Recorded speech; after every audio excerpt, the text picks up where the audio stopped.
بسم اللہ الرحمن الرحیم۔ السلام علیکم ورحمۃ اللہ وبرکاتہ۔ الحمدللہ رب العالمین والصلاة والسلام علی اشرف الانبیاء والمرسلین نبینا محمد وعلی آلہ واصحابہ اجمعین وبعد۔ جدید مناہج کی حقیقت کے آج کے اس دوسرے سیشن میں اللہ کے فضل و کرم سے، اس کی توفیق سے ہمارے سامنے اگلا سوال نمبر 102 ہے، اور یہ سوال میں سمجھتا ہوں کہ اس کتاب کے اندر جو کچھ بھی جدید مناہج بیان کیے گئے ہیں، ان مناہج میں بہت سارے مسائل پر گفتگو ہوئی ہے، لیکن مستقل طور پر یہ مسئلہ یہاں پر آیا ہوا ہے۔ اس سے پہلے ضمناً یہ بات آئی ہوئی ہے، لیکن یہاں پر مستقل طور پر یہ بات آپ کے سامنے آ رہی ہے۔ یہ بھی ایک نیا طریقہ ہے، سلف امت کے اندر یہ طریقہ نہیں پایا جاتا تھا، اس کی مذمت پائی جاتی تھی۔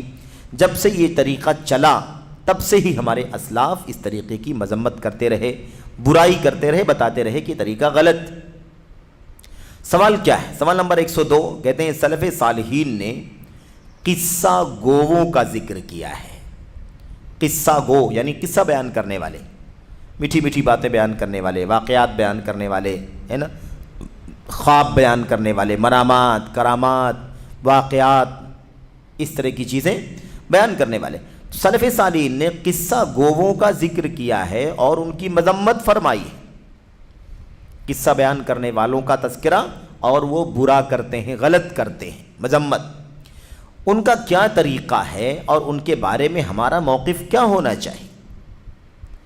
اب قصہ گوؤں کی مذمت سلف نے کی ہے، پوچھا یہ جا رہا ہے کہ آخر یہ جو مذمت کی گئی ہے قصہ بیان کرنے والوں کی، ان کا کیا طریقہ ہوتا ہے؟ آخر کیا کرتے ہیں جس کی وجہ سے ہمارے اسلاف نے ان کی مذمت کی ہے؟ اور ہمارا موقف کیا ہونا چاہیے؟ ہم کیا کریں آج کے دور میں قصہ بیان کرنے والوں کے بارے میں؟ تو اس میں یہ اہم سوال کیا گیا ہے قصہ گوؤں کے بارے میں۔ اب آپ کو یہ بات سمجھ میں آ جائے گی کہ قصہ گوؤں کا لفظ جو استعمال کیا گیا ہے وہ ایگزیکٹ اس زمانے میں قصہ گوئی کرنے والے ہوا کرتے تھے، ٹھیک ہے، اور لوگوں کو رجھانے کے لیے، لوگوں کو کھینچنے کے لیے، لوگوں کو نیکی کی طرف لانے کے لیے، نماز کی طرف لانے کے لیے، یا مثال کے طور پر سچ بولیں، جھوٹ سے بچیں، مثال کے طور پر امانت داری کا ثبوت دیں، خیانت سے بچائیں، اس طرح کی یعنی بھلائی کے کاموں کی طرف لانے کے لیے بہت ساری باتیں بے سر پیر کی بیان کرنا۔ ایسا ایسا واقعہ ہو گیا تو ایسی ایسی کہانی ہو گئی، تو فلاں فلاں معاملہ ہو گیا، ایسا کیا تو یہ سزا مل گئی، ایسا کیا تو یہ سزا مل گئی۔ اس طرح کی بہت ساری باتیں جو کوئی دلیل کی نہیں، قرآن کی آیت کی نہیں، اللہ کے نبی کی حدیثوں کی نہیں، صحابہ کرام کے اقوال کی نہیں، بلکہ کیسی قصے، واقعات، کہانیاں، ہے نا، اس طرح کی بہت ساری چیزیں وہ بیان کرتے تھے۔ جواب میں شیخ صالح فوزان فرماتے ہیں سلف رحمہم اللہ نے قصہ گوؤں سے آگاہ اور چوکنا کیا ہے۔ ہمارے اسلاف نے، صحابہ، تابعین، تبع تابعین نے کیا کیا ہے؟ قصہ گوئی کرنے والوں سے آگاہ اور چوکنا کیا ہے، کیونکہ وہ اکثر کیا کرتے ہیں؟ آگے دیکھیں صفحہ نمبر 464 پر، نئے ایڈیشن میں 464 پر، ایک صفحے کے بعد، کیونکہ وہ اکثر و بیشتر اپنی گفتگو بات چیت میں لوگوں کو متاثر کرنے والے قصوں، لوگوں کو کھینچنے والے، متاثر کرنے والے قصوں اور آثار، یعنی پرانی باتیں اور فرمودات، فلاں نے یہ فرمایا، فلاں بزرگ کا یہ کہنا ہے، فلاں کا یہ کہنا، فرمودات میں صحت کا اہتمام نہیں کرتے ہیں۔ یعنی جو کچھ باتیں بیان کرتے ہیں اس کو بیان کرنے میں صحیح ہونا چاہیے، مستند ہونا چاہیے، اس کا اہتمام نہیں کرتے۔ جو بھی واقعہ، جو بھی قصہ، جو بھی قول، جو بھی فرمان، جو بھی کہانی، بس ان کو ملی اسے بیان کرنا شروع کر دیا۔ کہاں تک معتبر ہے، نہیں معتبر ہے، صحیح ہے، غلط ہے، اس کا کوئی اہتمام نہیں پایا جاتا ہے۔ یہ نہ صحیح دلیل پر اعتماد کرتے ہیں، صحیح دلیل پر بھی اعتماد نہیں کرتے، اور جو کچھ بھی اقوال اور باتیں اور قصے بیان کرتے ہیں وہ بھی صحیح ہے، غلط ہے، اس کی کوئی پرواہ نہیں کرتے ہیں۔ اور نہ ہی لوگوں کو تعلیم دینے میں ان کے دینی احکام و مسائل اور اعتقادی امور کی پرواہ کرتے ہیں. یہ بھی ایک بہت بڑا مسئلہ ہے نا. اور نہ ہی لوگوں کو تعلیم دینے میں ان کے دینی احکام و مسائل اور اعتقادی امور کی پرواہ کرتے ہیں. بھائی جن سے ہم بات کر رہے ہیں، جن کو ہم دین سکھا رہے ہیں، اس کو دیکھنا ہے نا کہ اس کے دین میں فساد کہاں ہے. عقیدے میں فساد ہے کہ عمل میں فساد ہے کہ منہج میں فساد ہے؟ کچھ نہیں. جو قصہ کہانی ان کے دماغ میں ہے وہ بیان کرنا شروع کر دیتے ہیں، کیونکہ ان کے پاس دین کی سمجھ نہیں ہوتی ہے. دین کی سمجھ کے لیے، دین کی سمجھ کا مطلب جانتے ہیں نا، الفقہ فی الدین. دین کا علم نہیں ہے ان کے پاس، تفقہ نہیں، فقہ نہیں، علم نہیں ہے ان کے پاس. تو اب جب دین کا علم نہیں ہے تو قصے کہانی سے ہی کام چلانا پڑے گا نا. قصے کہانی، واقعات، کرامات، منامات، صحیح غلط کی تمیز کے بغیر ہے نا، وہی بیان کر. تو دین کی سمجھ نہیں ہوتی. اور موجودہ دور میں اس کا مصداق اپنے معروف منہج و طریقہ کار.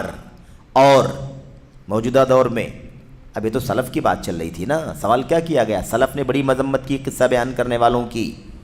تو آپ ہمیں بتائیے، شیخ صالح فوزان حفظہ اللہ سے پوچھا جا رہا ہے، آپ ہمیں بتائیے کہ ان کا کیا طریقہ ہوتا تھا بھائی قصہ بیان کرنے والوں کا؟ ہمارے اسلاف نے کیوں مذمت کی ان کی، اور ہمارا ان قصہ بیان کرنے والوں کے بارے میں کیا اسٹینڈ ہونا چاہیے، ہم کیا کریں؟ اس کا جواب دیتے ہوئے شیخ صالح فوزان اب آخر میں کیا کہہ رہے ہیں؟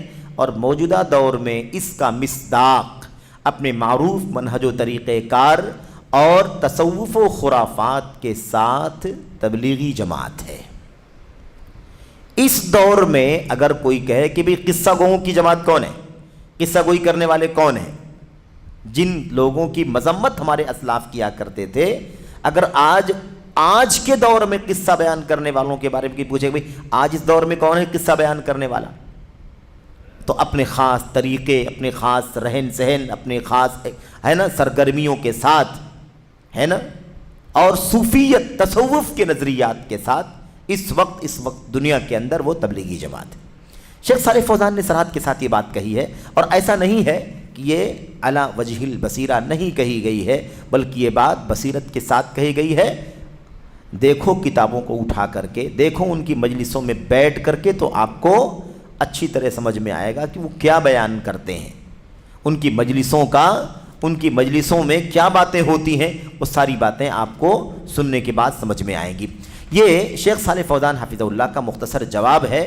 آگے دیکھیے کہتے ہیں اسی طرح یہ قصہ گو عام طور پر وعید اور دھمکیوں کے نصوص پر اعتماد کرتے ہیں. وعید اور دھمکیوں کے نصوص پر اعتماد کرتے ہوئے لوگوں کو اللہ کی رحمت سے نا امید کرتے ہیں. اور ہم لوگ جدید مناہج تو پڑھ رہے ہیں، لیکن اتنا وقت نہیں ہے کہ بہت باریکی میں اتر کر کے باتیں کی جائیں، کیونکہ اللہ تعالیٰ خوب جانتا ہے کہ اصل میں براہ راست کسی کو ہدف طعن بنانا مقصود نہیں ہے، لیکن جو فساد ہے، جو بگاڑ ہے، اس سے آگاہ کرنا مقصود ہے. جتنے میں یہ کام چل جائے اتنا ہی کافی ہے ہمارے لیے. کسی کی کھلی اڑانا یا کسی کا تمسخر اڑانا یا کسی کے بارے میں بیجا بات کرنا ہمارا مقصد نہیں ہے. ورنہ یہ جتنے الفاظ آپ دیکھ رہے ہیں نا، جتنے الفاظ، جتنی شیخ نے کیا کہا؟ اپنے معروف منہج و طریقہ کار. کیا منہج و طریقہ کار ہے تبلیغی جماعت کا؟ کیا ان کا منہج ہے؟ کیا ان کا طریقہ کار ہے؟ اس پر بات کریں تو کافی لمبی باتیں ہوں گی. ایسی کیا کہا؟ تصوف اور خرافات کے ساتھ. تصوف کی کہانی اگر چھیڑ دی جائے تو ایک لمبی میرے بھائیوں گفتگو ہو جائے گی. خرافات یعنی بے سروپا باتیں، بہت ساری تفصیلات آپ کے سامنے آ جائیں گی. پھر یہ کہنا کہ وعید اور دھمکیوں کے نصوص پر اعتماد کرتے ہوئے لوگوں کو اللہ کی رحمت سے مایوس کرتے ہیں. آپ کو کتنے واقعات ملیں گے جس میں گناہ کی سزا اتنی زیادہ بیان کی جا رہی ہے کہ اس سزا کو سننے کے بعد آدمی مایوس ہو جائے گا کہ اب تو میری بخشش نہیں ہو سکتی. جس شخص نے معذرت کے ساتھ میں کہہ رہا تھا میں ذکر نہیں کروں گا، لیکن میں ایک مثال آپ کے سامنے پیش کر دیتا ہوں. فضائل اعمال تبلیغی نصاب کے اندر نماز کی فضیلت کے ضمن میں لکھا ہوا ہے کہ جو شخص کوئی نماز چھوڑ دے، جس شخص کی کوئی نماز قضا ہو جائے، چھوڑ دے یعنی قضا ہو جائے، اس کا وقت نکل جائے، اور ایسا نہیں کہ پھر پڑھے ہی نہیں، بلکہ قضا ہو گئی ہے، قضا ہے کر کے پڑھا ہے لیکن پڑھا ہے، تو ایسا شخص بھی ایک حقب جہنم میں جلے گا،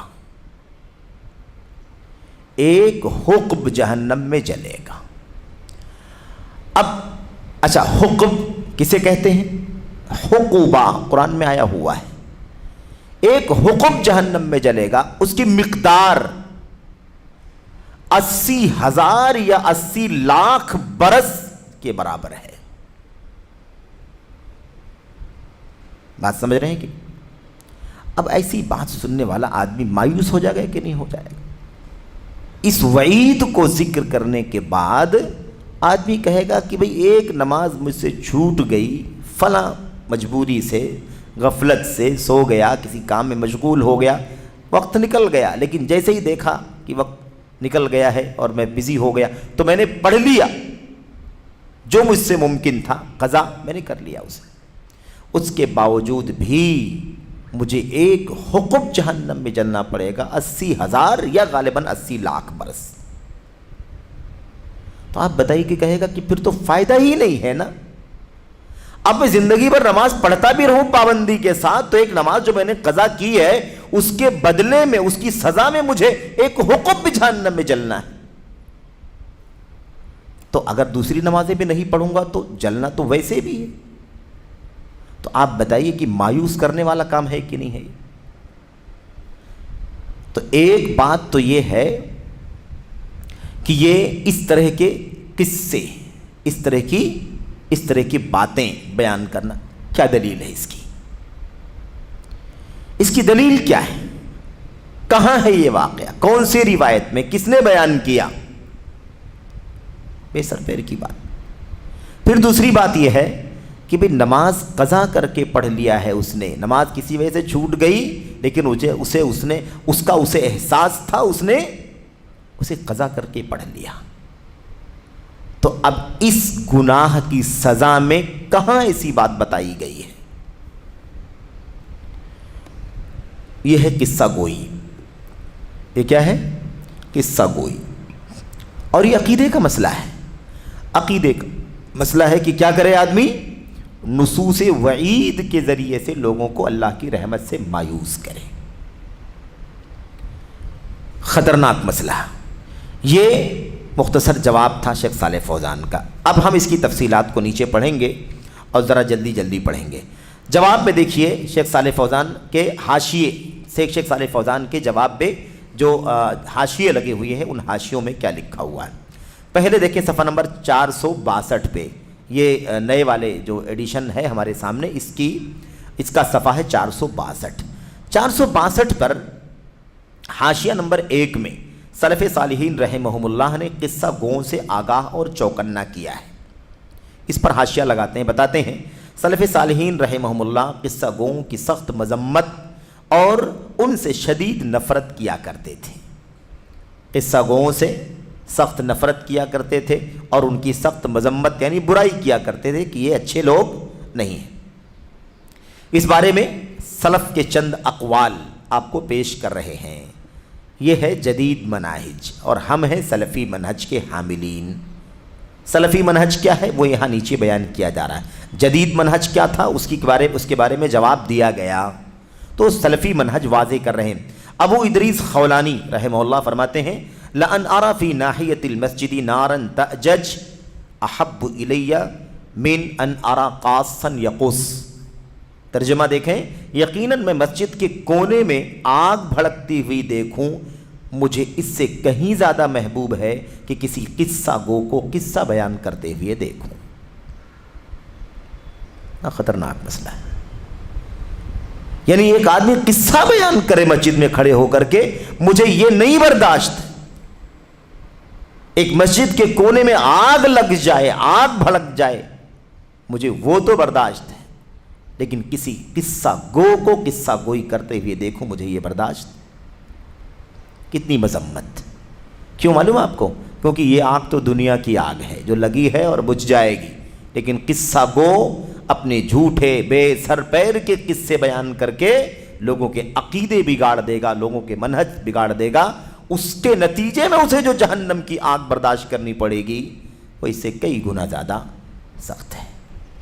اس کے بعد امام مالک رحمہ اللہ فرماتے تھے وَإِنِّي لَأَكْرَهُ الْقَصَصَ فِي الْمَسَاجِدِ، میں مسجدوں کے اندر جو قصے بیان کرنے والوں کا طریقہ چل رہا ہے نا، مجھے بے انتہا نفرت ہے اس سے، بے انتہا نفرت۔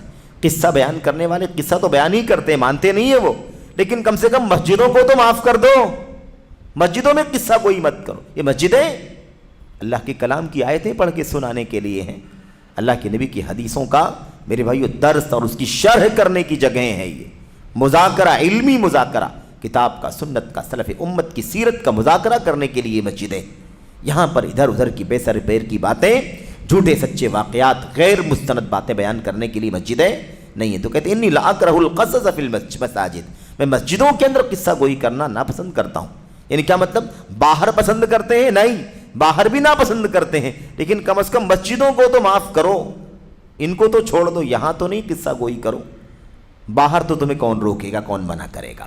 ٹھیک ہے، ایسی آگے دیکھیے وَلَا أَرَى، آگے کہتے ہیں وَلَا أَرَى أَن يُجْلَسَ إِلَيْهِمْ وَإِنَّ الْقَصَصَ لَبِدْعَةٌ، کہتے ہیں میں قصہ گوؤں کی مجلس میں بیٹھنا درست نہیں سمجھتا، بلا شبہ قصہ گوئی بدعت ہے۔ بدعت کیسے ہو گیا؟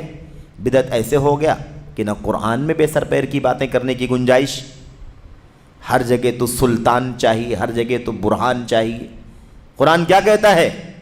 سلطان سے بات کرو، برہان سے بات کرو، لاؤ دلیلیں پیش کرو، تو دلیل چاہیے۔ یہ قصے بے سر پیر کے ہوتے ہیں، کوئی دلیل حوالہ اس کا نہیں ہوتا، غیر مستند چیزیں ہوتی ہیں، تو بلا شبہ قصہ کوئی بدعت ہے۔ اللہ کے نبی علیہ الصلوۃ والسلام کی سیرت کے اندر نبی کے صحابہ کرام کو دیکھ لو، آپ کو کہیں کوئی چیز، ہر ایک حوالہ مانگتا، ہر ایک دلیل مانگتا، کہاں ہے اللہ کا کلام، کہاں ہے اللہ کے نبی علیہ الصلوۃ والسلام کا فرمان۔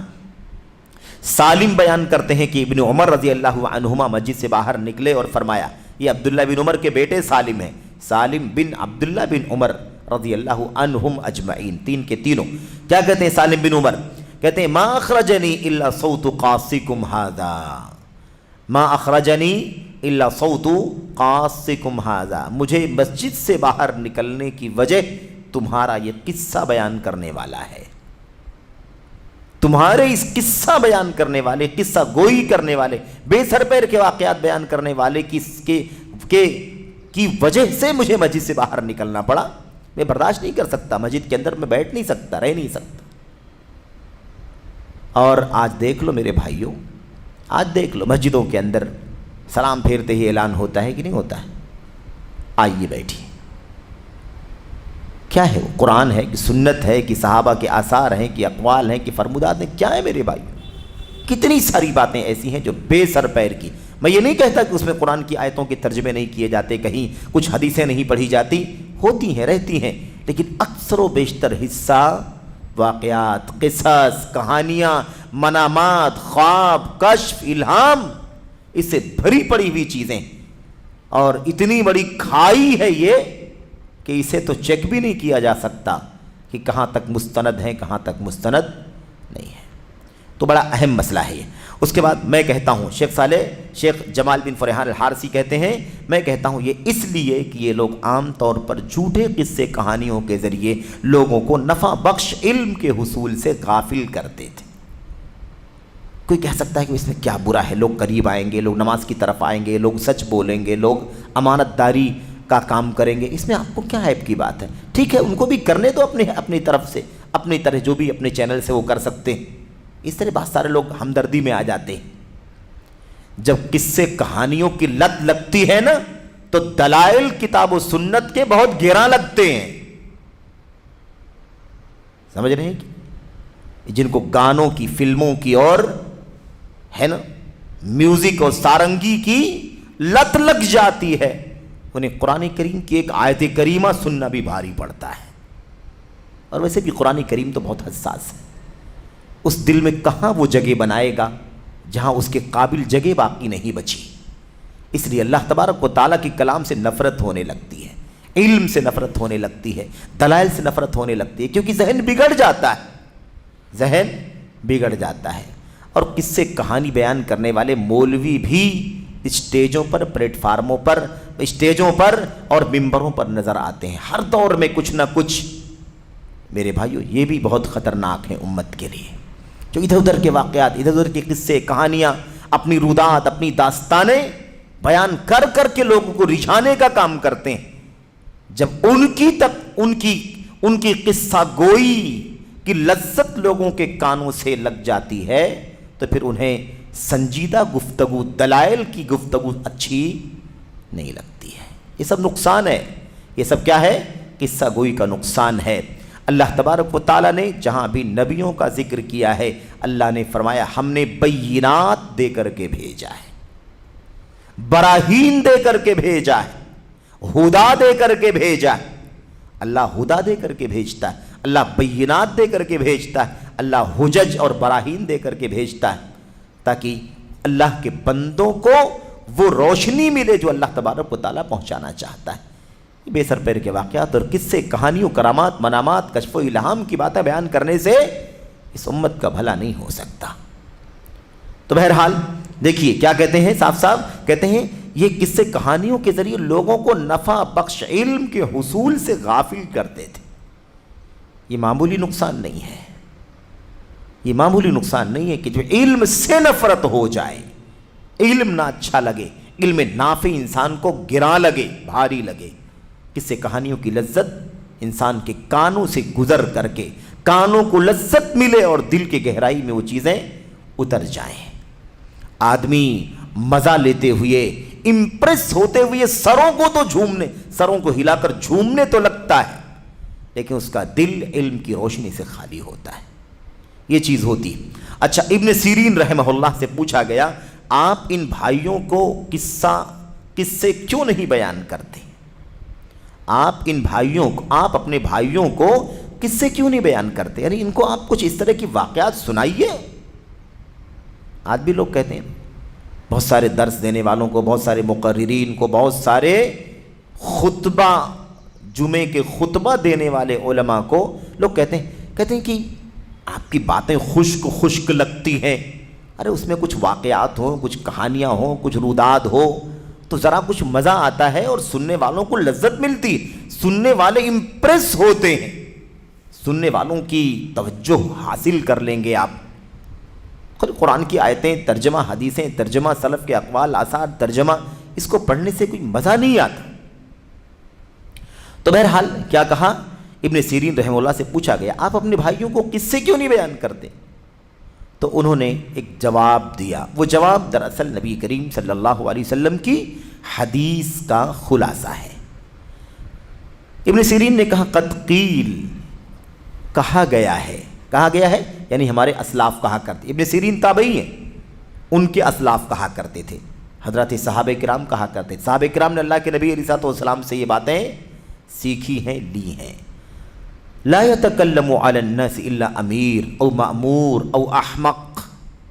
اللہ اکبر، کیا کہا لا يتکلم علی الناس الا امیر او مأمور او احمق، لوگوں کے سامنے کوئی بات نہیں کر سکتا سوائے اس کے جو یا تو امیر ہو، یعنی ذمہ دار ہو، خود ہی حاکم ہے، خود بھی ذمہ دار ہے، خود ہی خلیفہ ہے، خود ہی ذمہ دار ہے، یا تو وہ بیان کرے، اس کو جو بولنا ہے بولے، اس کو جو نصیحت کرنا ہے وہ نصیحت کرے، اس کو جو درس دینا ہے وہ درس دے، او مأمور، یا وہ بیان کرے، وہ گفتگو کرے جو مامور ہو، یعنی جسے امیر نے، ذمہ دار نے بیان کرنے کے لیے کہا ہو۔ یا تو امیر خود لوگوں سے گفتگو کرے، درس دے، خطاب کرے، ہے نا، بیان کرے، اور یا تو وہ جس کو کہے کہ آپ جاؤ لوگوں کو سمجھاؤ، نصیحت کرو، درس دو، خطاب کرو، یا تو وہ جائے۔ او احمق، اب یا تو امیر ہوگا یا تو مامور ہوگا، امیر نہیں ہے، مامور نہیں ہے تو کون ہے؟ بیوقوف ہے۔ پھر کیوں آئے کام کرنے کے لیے بھائی؟ نہ آپ خود ذمہ دار ہیں اور نہ آپ کو ذمہ دار نے کہا ہے کہ آپ یہ کام کریں۔ اگر آپ اس کے اہل ہوتے تو آپ کرتے، لیکن جب آپ اس کے اہل نہیں ہیں تو آپ یہ کام کر رہے ہیں، تو یہ کام کون کرتا ہے؟ احمق، بیوقوف نادان آدمی یہ کام کرتا ہے۔ اور اپنے بارے میں کیا کہا معلوم ہے؟ کیونکہ ابن سیرین سے پوچھا جا رہا تھا نا کہ آپ قصہ گوئی کیوں نہیں کرتے، لوگوں کو کیوں نہیں کس سے یہ باتیں بیان کرتے، لوگوں کے سامنے جائیں، آپ بھی بات کیجئے، آپ بھی نصیحت کیجئے، آپ بھی درس دیجئے، سمجھ رہے ہیں نا؟ تو کیا کہا انہوں نے؟ وَلَسْتُ بِأَمِيرٍ وَلَا مَأْمُورٍ وَأَكْرَهُ أَنْ أَكُونَ الثَّالِث۔ بھئی دیکھو، نہ تو میں امیر ہوں کہ جاؤں یہ کام کروں، اور نہ ہی مامور ہوں کہ جاؤں یہ کام کروں، اور تیسرا تو ہونا نہیں چاہتا، بیوقوف۔ مجھے پسند نہیں کہ تیسرا بنوں، امیر ہوں نہیں، مامور ہوں نہیں، اور تیسرا بننے کی چاہت نہیں، تیسرا بننا ناپسند کرتا ہوں، تو میں کیوں یہ کام کروں؟ تو یہ کام میں کیوں کروں؟ اس کے اندر برادروں کے لیے بہت بڑی نصیحت ہے۔ اگر امام ابن سیرین رحمہ اللہ یہ بات کہتے ہیں کہ میں امیر ہوں تو یہ کام کروں یا معمور ہوں تو یہ کام کروں، نہ امیر ہوں نہ معمور ہوں تو تیسرا ہوں، اور تیسرا مجھے ہونا نہیں ہے، سمجھ رہے ہیں؟ اچھا، اس کے بعد دیکھیے زمرہ رحمۃ اللہ علیہ کہتے ہیں کہ میں نے امام ثوری سے پوچھا، سفیان ثوری رحمۃ اللہ علیہ سے پوچھا، کیا ہم قصہ گو کے سامنے اپنا چہرہ کر سکتے ہیں؟ یہ لو، صحابہ کرام کا، تابعین کا، اور اس کے بعد اب ائمہ دین کا قول بھی آ گیا آپ کے سامنے۔ سفیان ثوری چوٹی کے امام، امیر المؤمنین فی الحدیث، امیر المؤمنین فی الحدیث، کتب ستہ کے راوی، مشہور امام اور محدث، بخاری، مسلم، ابو داؤد، نسائی، ترمذی، ابن ماجہ، ساری کتابوں کے راوی ہیں۔ امام سفیان ثوری رحمۃ اللہ علیہ سے پوچھا زمرہ نے، کیا ہم قصہ گو کے سامنے اپنا چہرہ کر سکتے ہیں؟ مجلس میں بیٹھنا، سننا، کان لگا کر کے، اور نکلنا اور گشت کرنا، اور 10 3 10 40 4 مہینہ تو جانے دو، کیا ہم قصہ گو کی طرف چہرہ کر سکتے ہیں؟ چہرہ کرنا صحیح ہے کہ نہیں صحیح ہے؟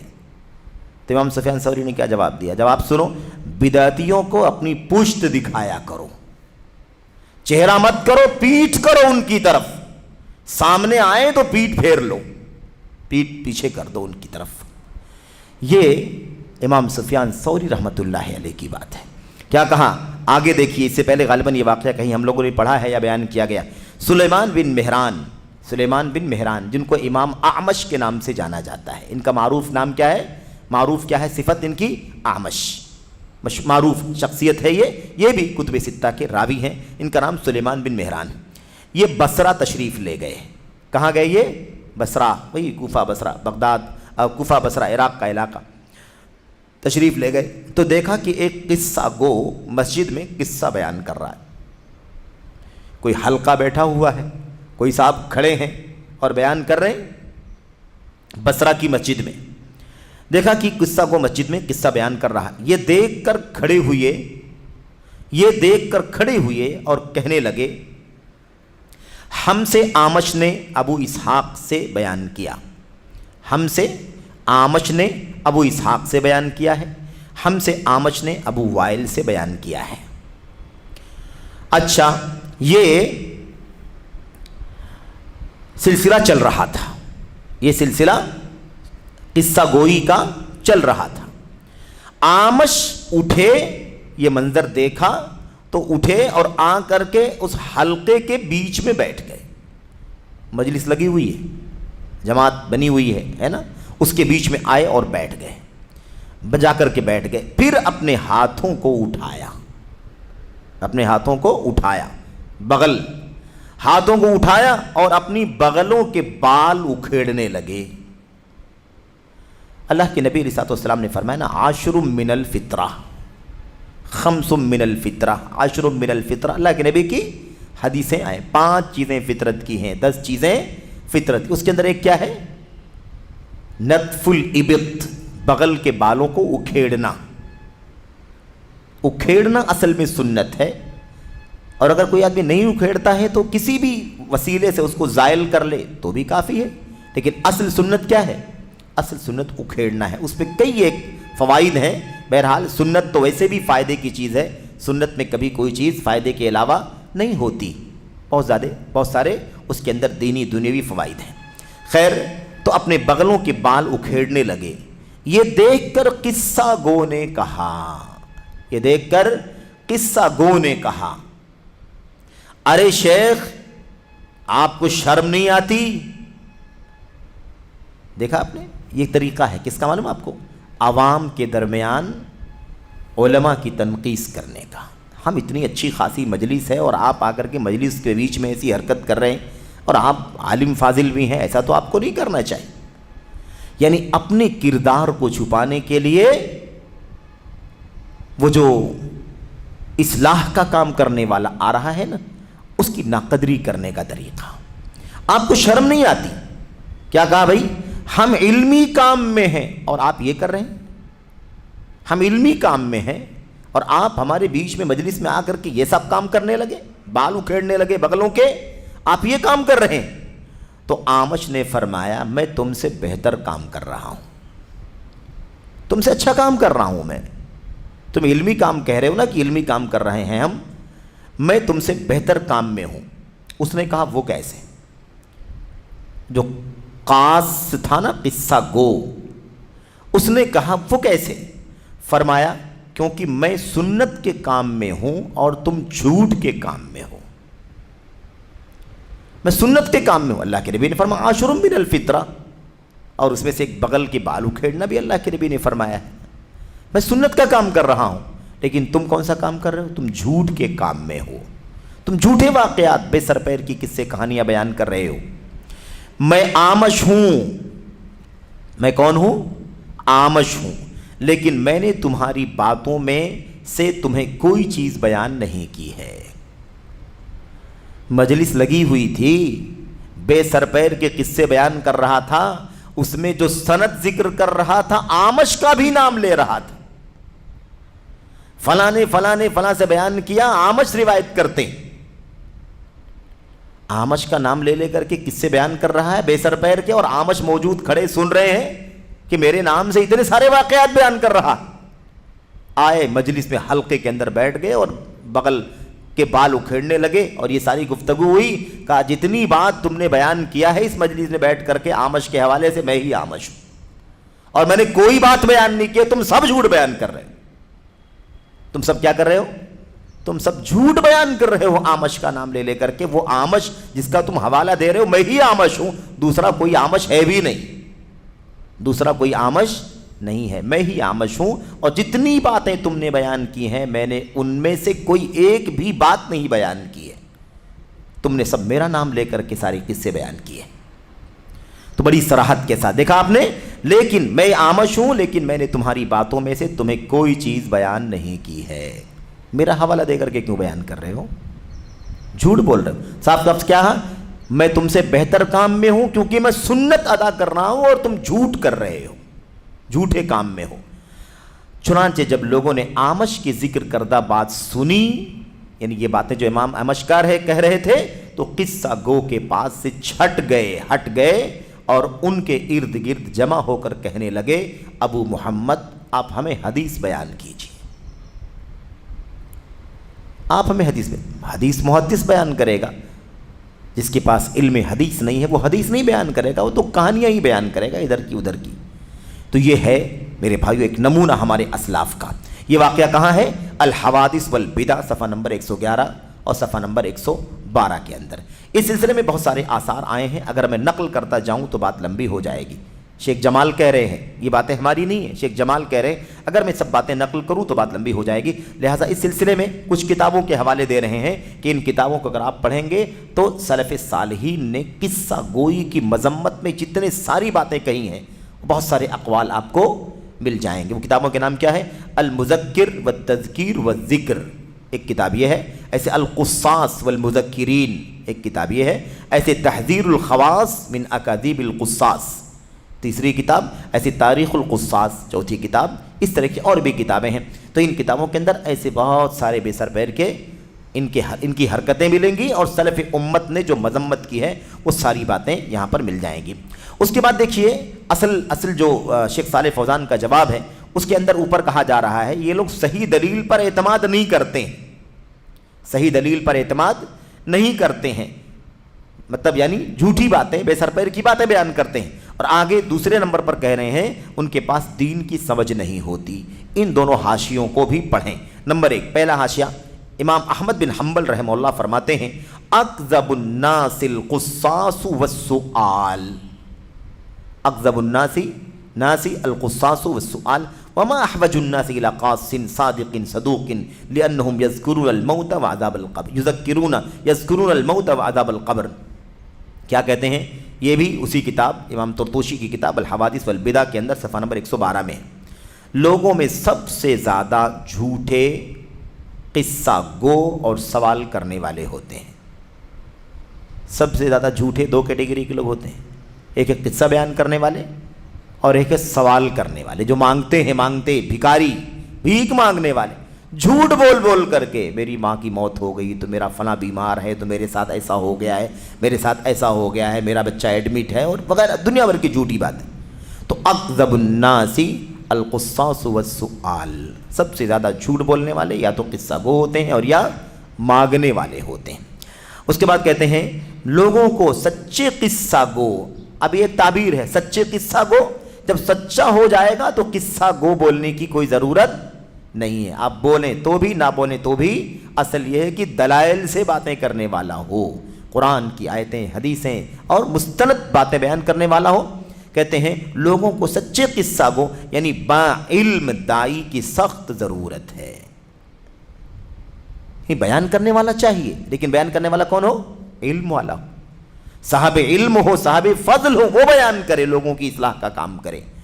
کہتے ہیں کیونکہ وہ موت اور عذاب قبر کا ذکر کرتے ہیں، موت اور عذاب قبر کا۔ تو یہ ہے، اس سے کیا بتایا کہ یہ عام طور پر مستند دلائل پر ان کا اعتماد نہیں ہوتا، اس لیے امام احمد بن حنبل کیا فرماتے ہیں سب سے جھوٹے کون ہوتے ہیں؟ قصہ گوئی کرنے والے، دلائل نہیں ان کے پاس، ادھر ادھر کی باتیں۔ ایسے ہی نیچے حاشیہ نمبر 2 میں کہتے ہیں ڈاکٹر محمد بن لطفی صباغ اپنی کتاب تاریخ القصاص میں المذکر والتذکیر والذکر نامی کتاب کے محقق سے نقل کرتے ہوئے صفحہ 30 میں قدر تصرف کے ساتھ فرماتے ہیں، کیا کہتے ہیں؟ یہ بہت اہم بات کہہ رہے ہیں۔ یہ ابھی ہم لوگ بات کیا کر رہے تھے کہ سلف قصہ گوئی کرنے والوں سے ڈراتے تھے، آگاہ کرتے تھے۔ اب یہ بیان کر رہے ہیں کہ اس دور میں قصہ گوئی کرنے والوں کے بارے میں ہمارا موقف کیا ہونا چاہیے۔ یعنی کوئی کہتا ہے کہ وہ پرانے زمانے میں قصہ گوئی کرنے والے تھے، وہ الگ تھے، آج کل جو چل رہا ہے وہ اس سے الگ ہے، اس بارے میں حقیقت کھول کر کے بیان کر رہے ہیں۔ کچھ لوگوں کا خیال یہ ہے کہ قصہ گوؤں کی فساد انگیزی کا موضوع اب موجود نہیں رہا۔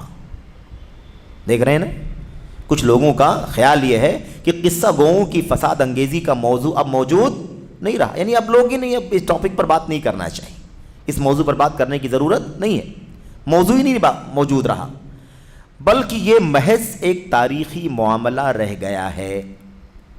کیسا معاملہ رہ گیا ہے؟ تاریخی، یعنی پرانی بات ہے، ایسا تھا کسی زمانے میں، اس وقت سلف نے مذمت کی تھی، آج ایسا معاملہ باقی نہیں ہے۔ آج کی عملی زندگی اور لوگوں سے اس کا کوئی تعلق نہیں ہے۔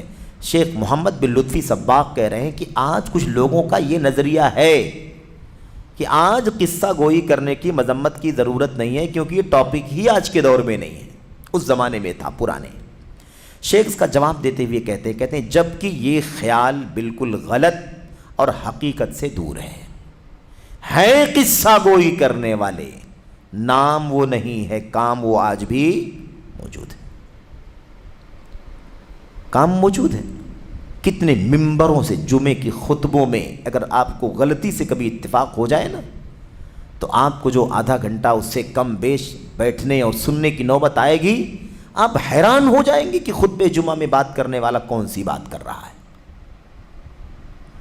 پوری گفتگو دیو مالائی کہانیوں سے بھری ہوئی، نہ کوئی قرآن کی آیت، نہ سنت، نہ دلیل، نہ حوالہ، سب قصے، کہانیاں، کرامات، بے سر پیر کی ساری باتیں۔ کیا سچائی ہے کچھ پتہ نہیں۔ میرے بھائیوں، اس طرح کی باتیں ایک دو نہیں، آپ کو کسی بھی ممبر سے سننے میں مل جائیں گی۔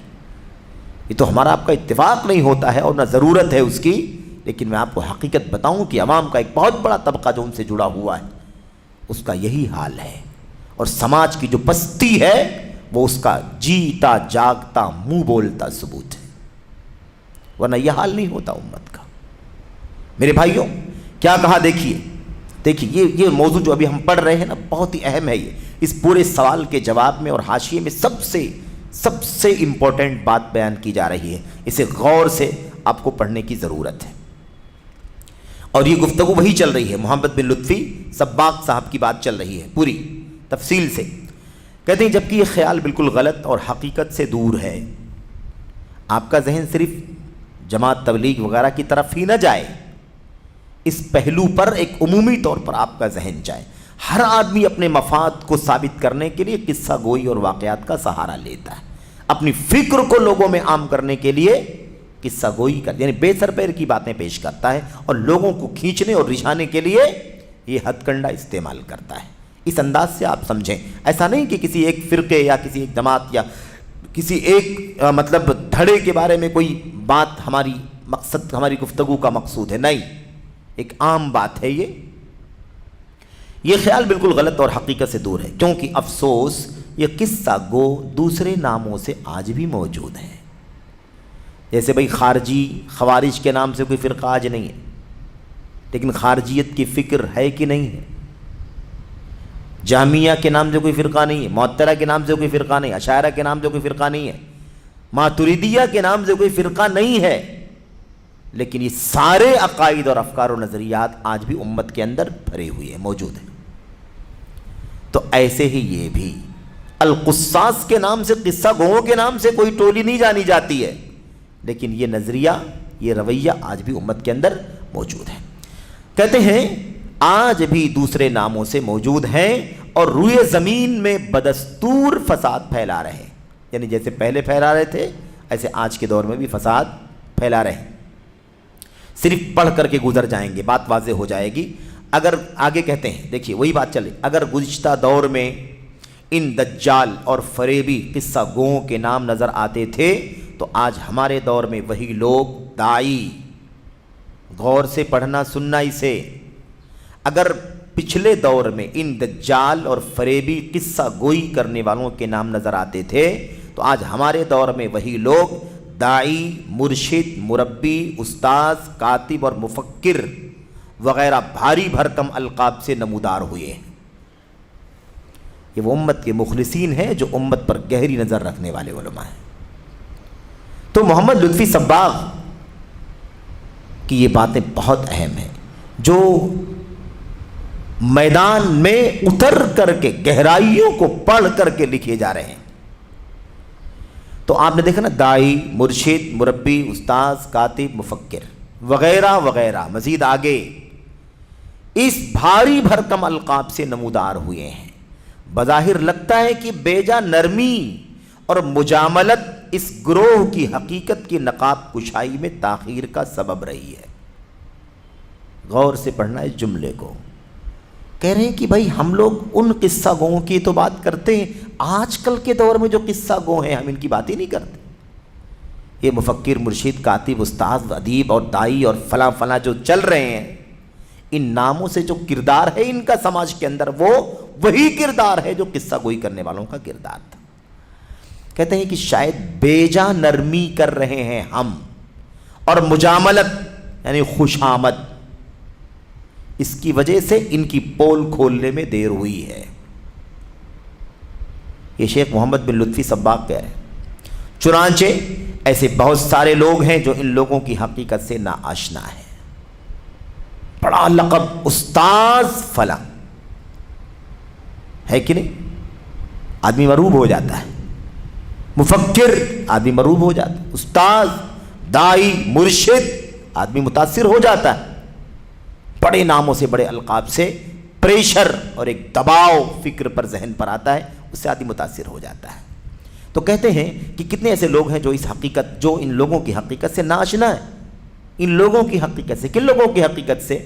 یہ استاذ, داعی, مربی, مرشد, قائد ہے نا, رہنما اور مفکر وغیرہ, ان سب سے ناآشنا ہے. اور ان جاہلوں اور اللہ کے سچے داعیان کے درمیان خلط ملط کرتے ہیں, نہیں پرکھ کر پاتے کہ علماء کون ہے اور مفکر کون ہے, داعی کس کو کہتے ہیں اور عالم کس کو کہتے ہیں, استاذ یعنی پروفیسر کس کو کہتے ہیں, اور ایک شریعت کا علم رکھنے والا ایک عالم کیسا ہوتا ہے, یہ فرق نہیں کر پاتے. عصر حاضر کے بعض قصہ گو حضرات، اسے صرف پڑھنا ہے، ایک دم غور سے آپ سنیں۔ عصر حاضر کے بعض قصہ گو حضرات اللہ اور اللہ کی راہ کی دعوت کے شعار کے نیچے چھپے بیٹھے۔ اللہ اور اللہ کی راہ، اللہ کی طرف، اللہ کی راہ کی طرف، اس نام سے، اسی نعرے کے ساتھ کے نیچے چھپے بیٹھے ہوئے ہیں۔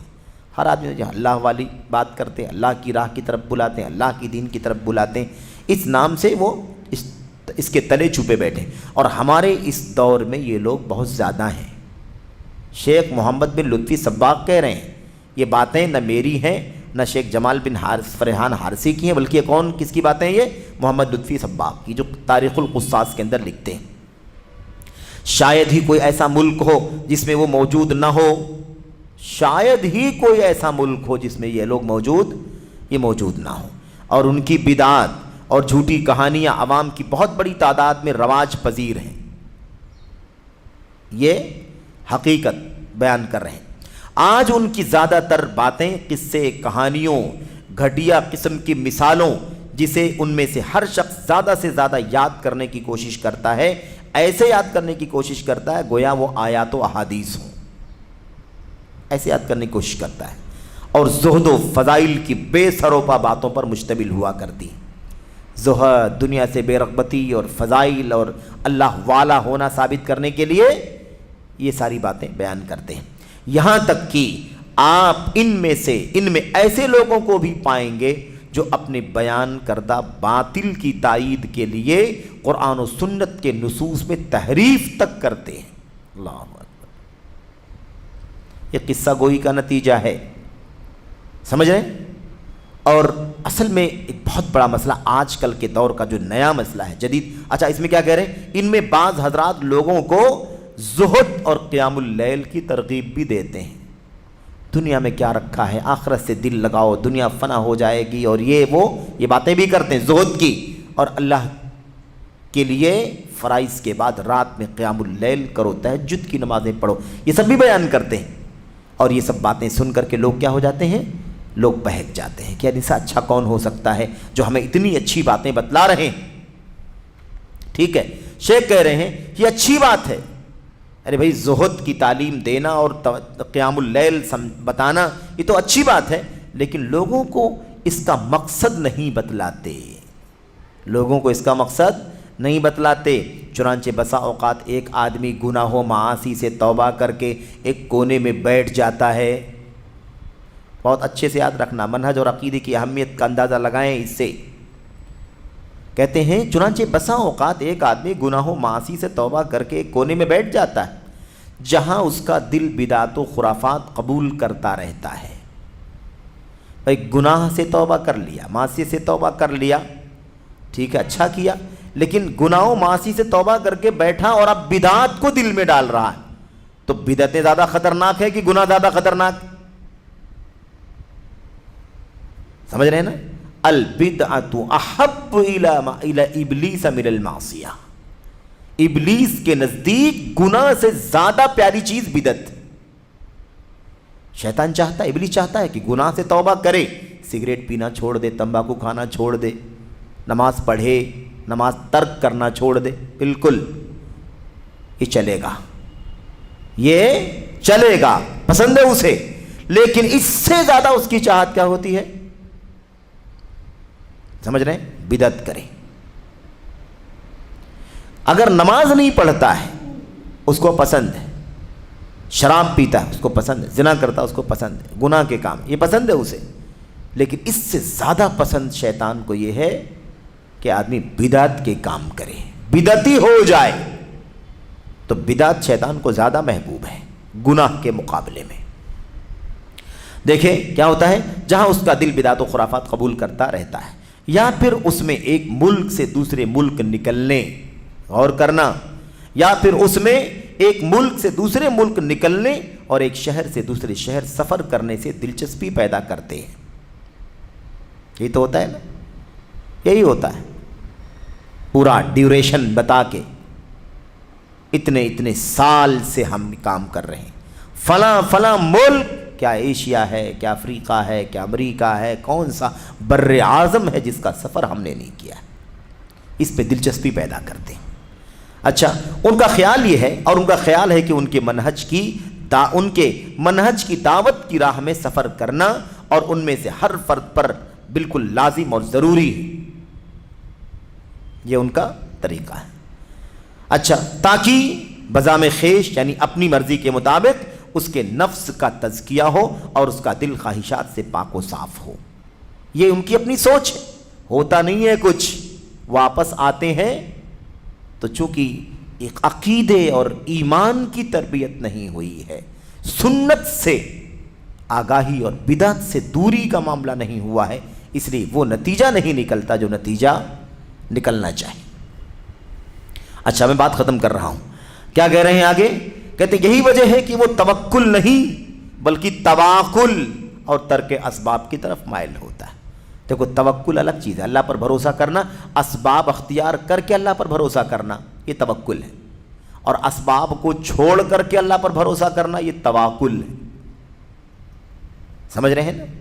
اب گھر بار چھوڑ کر کے نکل جانا 6 مہینے کے لیے، سال بھر کے لیے، 2 سال کے لیے، اس سے کم زیادہ کے لیے، اور کہنا اللہ تبارک و تعالیٰ پر ہمارا بھروسہ ہے، یہ توکل نہیں ہے، یہ تواکل ہے، یعنی بتکلف، زبردستی توکل کا نام دینا۔ ہم اسباب اختیار کریں، اس کے بعد اللہ پر بھروسہ کریں، تو یہ توکل ہے۔ کیا کہتے ہیں؟ چنانچہ بہت سارے لوگوں نے اپنے بال بچوں کو بے سہارا چھوڑ دیا، ان کی دیکھ ریکھ کرنے والا اور ان کی ضروریات کی تکمیل کرنے والا کوئی نہ تھا، بلکہ ان میں سے بہتوں کے تو خاندان بگڑ گئے۔ کتنے واقعات ہیں میرے بھائیوں، آپ ان میں سے کسی کو نہ پائیں گے، اور یہ نقطہ بہت پیارا ہے، خاص طور پر ہم بھی اس کو بار بار پڑھتے ہیں، ذکر کرتے ہیں، اور آپ ان میں سے کسی کو نہ پائیں گے جو لوگوں کو توحید خالص اور اللہ واحد کی عبادت کی دعوت دیتا ہو اور شرک سے بچتا اور اس سے اور اس کے داعیان سے لوگوں کو آگاہ کرتا ہو۔ توحید کی دعوت دینا اور شرک سے روکنے والا کام دور دور تک کہیں آپ کو نظر نہیں آئے گا۔ یہ تبلیغی جماعت کے لوگوں کا عام رویہ ہے۔ پوری 2 جلد کی کتاب میں توحید کی وضاحت کہیں بھی نہیں۔ توحید کیا ہے؟ توحید الہ کیا چیز ہے؟ اس کے دلائل کیا ہیں؟ اس کی حدیثیں کیا ہیں؟ میرے بھائیوں، محرومی، افسوس ہوتا ہے۔ شرک کیا ہے؟ شرک کی مذمت کیا ہے؟ یہی وجہ ہے کہ کتاب کے اندر جو بے سروپا واقعات بھرے ہوئے ہیں، اس میں شرک بھی بدعات بھی بھرا ہوا ہے۔ جگہ جگہ واقعات میں آپ کو شرک و بدعات کے مظاہر نظر آئیں گے، اور ہم نے شروع میں بھی عرض کیا کہ مقصود یہ نہیں ہے کہ ہم اس کی پوری کہانی آپ کے سامنے پیش کریں، کیونکہ پھر یہ موضوع سے ہم باہر نکل جائیں گے، ورنہ بہت ساری باتیں، بہت سارے واقعات اس کتاب سے ہم آپ کے سامنے پیش کر سکتے ہیں۔ اور کچھ کا تذکرہ تصوف کا جب بیان چل رہا تھا بہت پہلے جدید مناہج کے آغاز کے دروس میں، تو تصوف کے باب میں ہے نا چشتیہ، نقشبندیہ، سہروردیہ، قادریہ وغیرہ، اور اشاعرہ اور ماتوریدیہ وغیرہ کے بیان کے ضمن بہت سارے واقعات اس طرح کے آپ کے سامنے آئے ہیں، وہ کافی ہے۔ کہتے ہیں کیونکہ ان کی دعوت کے اصولوں اور ان کے منہج میں اس کا شمار ہی نہیں ہے۔ توحید بیان کرنا، شرک سے بچانا، یہ ان کے دعوت کے منہج میں شامل ہی نہیں ہے ہی نہیں ان کے۔ یہ موجودہ دور کے قصہ گوؤں کی ایک طبقے کی حالت زار ہے، ایک طبقے کا یہ حال ہے اس دور میں۔ میں کہتا ہوں، شیخ کہتے ہیں، شیخ جمال یہاں کہہ رہے ہیں میں کہتا ہوں یہ باتیں فرقہ تبلیغ پر منطبق ہوتی ہیں۔ یہ باتیں کس پر فٹ ہوتی ہیں؟ فرقہ تبلیغ پر منطبق ہوتی ہیں۔ اور اگر آپ ان کے پاس توحید کی دعوت اور شرک و بدعات کی تردید کی بات کریں تو آپ کی بربادی ہو جائے۔ کوئی بھی توحید کی بات اور شرک کی تردید کی بات وہاں جا کر کے نہیں کر سکتا۔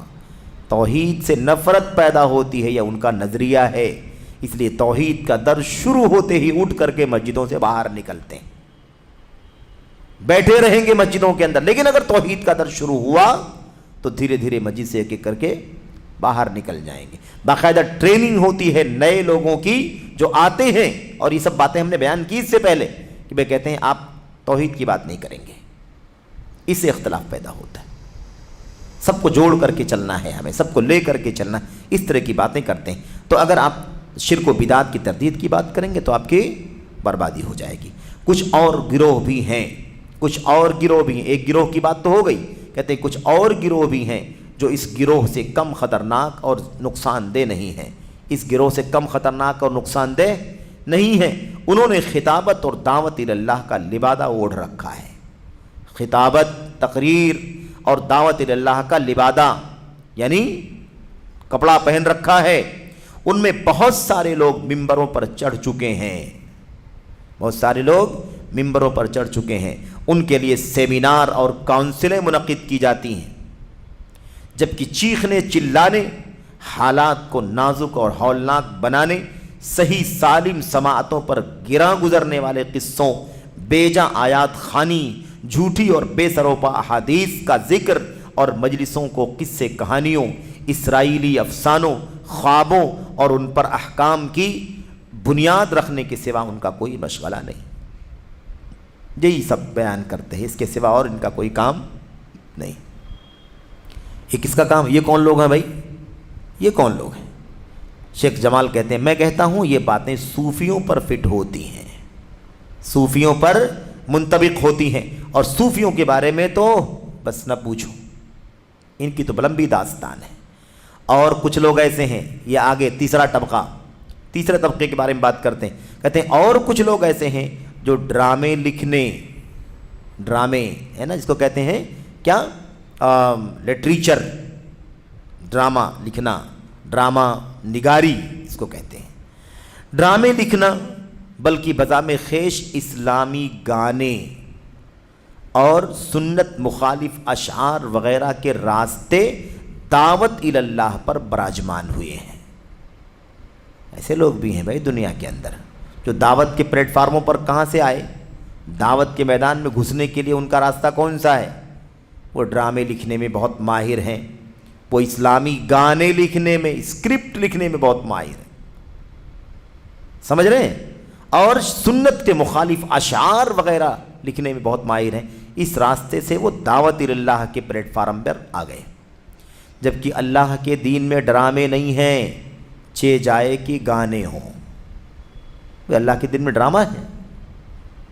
وَقَالُوا مَا هَذَا إِلَّا أَسَاطِيرُ الْأَوَّلِينَ، مشرکین مکہ قرآن کی آیتوں کو کہا کرتے تھے یہ تو پچھلے لوگوں کے افسانے ہیں، پچھلے لوگوں کی داستانیں ہیں، پچھلے لوگوں کی کہانیاں ہیں۔ مشرکین مکہ کہا کرتے تھے قرآن پچھلے لوگوں کی کہانیاں نہیں ہے، پچھلی امتوں کا جو حشر ہوا کفر و شرک کے نتیجے میں، بدعملی کے نتیجے میں، اسے اللہ نے پوری سچائی سے بیان کیا ہے تاکہ تم کو، ہم کو عبرت اور نصیحت حاصل ہو۔ وہ جھوٹی بے سر پیر کی کہانیاں نہیں ہیں، 101 درجہ درست اور صحیح اللہ کا کلام ہے۔ کیا کہتے ہیں بھائی؟ دیکھیے اچھی طرح سے دیکھ لیجئے، جبکہ اللہ کے دین میں ڈرامے نہیں ہیں، چے جائے کہ گانے ہوں، اور دیکھنا اسلامی کے اضافے سے دھوکہ نہ کھانا، اسلامی گانا، اسلامی بینک، اسلامی سود، اسلامی رشوت، اسلامی فلاں، اسلامی کا جو سابقہ لاحقہ لگا دیا جاتا ہے، کہتے ہیں دیکھنا اسلامی کے اضافے سے دھوکہ نہ کھانا، کیونکہ یہ تمام چیزیں مغرب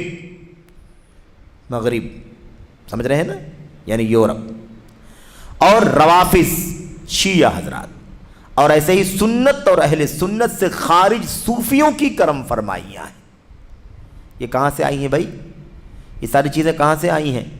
یہ اسلامی نام لگا کر کے گانے کے ساتھ اسلامی لگا دیا، میوزک کے ساتھ اسلامی لگا دیا، فلاں کے ساتھ اسلامی، فلاں کے ساتھ اسلامی لگانے سے دھوکہ نہیں کھانا۔ کوئی چیز اسلام کا لفظ لگانے سے اسلامی نہیں ہو جائے گی، اسلامی نہیں ہو جائے گی۔ کیا ہے بھائی؟ کہتے ہیں کہ یہ تمام چیزیں مغرب سے آئی ہیں، یورپ سے آئی ہیں، روافظ سے آئی ہیں، شیعوں سے آئی ہیں، اور سنت اور اہل سنت سے جو خارج ہیں صوفیہ حضرات، ان صوفیوں کی کارستانیاں ہیں، کرم فرمائیاں ہیں۔ بس اللہ ہی مددگار ہے، بس اللہ ہی مددگار ہے۔ میں کہتا ہوں، شیخ جمال کہتے ہیں یہ باتیں فرقہ الاخوان المسلمون پر منطبق ہوتی ہیں، اخوانیوں کا، بڑے بڑے عربی زبان کے لٹریچر کے ماہرین، بڑے بڑے اردو زبان کے لٹریچر کے ماہرین، بڑے بڑے شعراء، بڑے بڑے ادبا، اور سب اخوانیت اور خارجیت کی راہ پر چلنے والے، الا من رحم اللہ۔ سمجھ رہے ہیں نا کس پر فٹ ہوتی ہے؟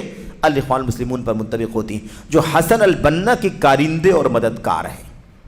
کس کے مددگار ہیں، کس کے سپورٹر ہیں؟ حسن البنا کے۔ اور الاخوان المسلمون اور ان کے کارناموں کے بارے میں بیان کرتے جائیں، کوئی حرج نہیں۔ یعنی کیا مطلب؟ بہت سارے کارنامے ہیں ان کے ایسے، بیان کرتے جاؤ، بیان کرتے جاؤ، ختم ہونے والی چیز نہیں ہے۔ ان تمام حقائق کے باوصف ہم بعض علماء کو دیکھتے ہیں کہ وہ ان کے بارے میں خاموش ہیں۔ دیکھا آپ نے؟ شیخ محمد بن لطفی صباغ بیان کرتے ہیں اس کتاب کے حوالے سے جس کا ذکر آیا تاریخ القصاص میں المذکر والتذکیر والذکر نامی کتاب کے محقق، اس کی تحقیق کرنے والے نے یہ باتیں لکھی، وہاں سے نوٹ کرتے ہیں اپنی کتاب میں۔ کیا ہے بھائی؟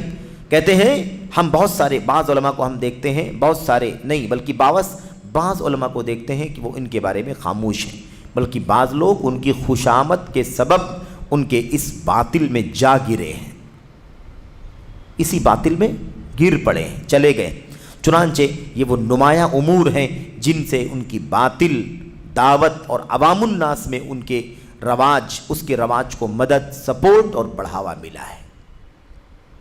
سمجھ رہے ہیں؟ یہ بہت درد کے ساتھ یہ باتیں کہہ رہے ہیں، بہت درد کے ساتھ میرے بھائیوں۔ تو ہمیں یہ بات اس لیے سمجھنی ضروری ہے تاکہ ہم یہ سمجھیں کہ صرف قصاص کا مطلب وہ پرانے زمانے والے قصہ بیان کرنے والے مراد نہیں ہیں، بلکہ جتنے آج کل کے دور میں ایسے ہیں جو سلف کے منہج سے ہٹ کر دائی ہیں، مفکر ہیں، ادیب ہیں، مربی ہیں، مرشد ہیں، مصلح ہیں، ہے کہ نہیں؟ اس طرح کے جتنے سارے لوگ ہیں سب کے سب قصاص والے راستے پر چلنے والے لوگ ہیں۔ تو جیسے بہت ساری چیزیں ہیں جو ماضی میں تھیں، فرقے جو ماضی میں تھے، آج اس نام سے فرقے موجود نہیں ہیں، لیکن وہ فکر موجود ہے، وہ نظریہ اور وہ عقیدہ موجود ہے۔ ایسے ہی یہاں یہ مسئلہ بھی یاد رکھیں کہ اس قصہ گو کا جو ٹولہ اس زمانے میں تھا، آج اس زمانے میں قصہ گو کے نام سے کوئی فرقہ نہیں جانا جاتا، لیکن قصہ گوئی کرنے والوں کا جو طریقہ تھا وہ آج امت کے اندر کئی جگہوں پر موجود ہے۔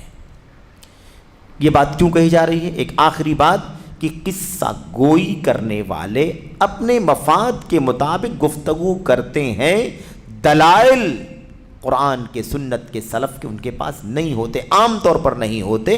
کہیں کوئی بات ذکر بھی کرتے ہوں گے، لیکن عام طور پر قصے، کہانیاں، بے سر پیر کے واقعات بیان کر کے اپنا مدعا ثابت کرنے کی کوشش کرتے ہیں۔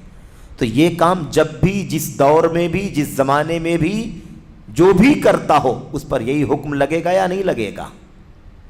اصل تو یہ فکر ہے، نظریہ ہے۔